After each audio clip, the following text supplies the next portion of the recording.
The Town Mouse and the Country Mouse.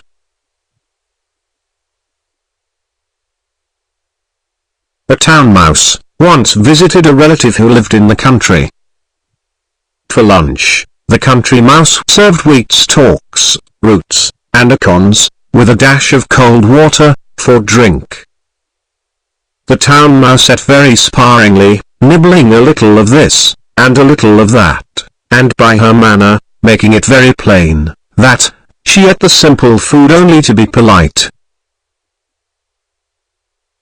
After the meal, the friends had a long talk, or rather, the town mouse talked about her life in the city, while the country mouse listened.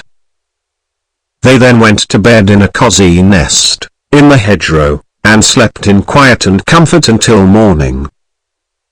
In her sleep, the country mouse dreamed she was a town mouse, with all the luxuries and delights of city life, that her friend had described for her. So the next day, when the town mouse asked the country mouse to go home with her to the city, she gladly said yes. When they reached the mansion, in which the town mouse lived, they found on the table, in the dining room, the leavings of a very fine banquet. There were sweetmeats and jellies, pastries, delicious cheeses, indeed, the most tempting foods that a mouse can imagine. But, just as the country mouse was about to nibble a dainty bit of pastry, she heard a cat mew loudly and scratch at the door. In great fear, the mice scurried to a hiding place, where they lay quite still for a long time, hardly daring to breathe. When at last, they ventured back to the feast, the door opened suddenly, and in came the servants to clear the table, followed by the house dog.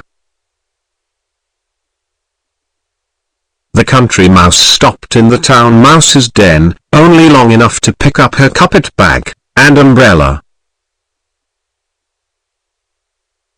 "You may have luxuries and dainties that I have not," she said, as she hurried away, "but I prefer my plain food and simple life in the country, with the peace and security that go with it."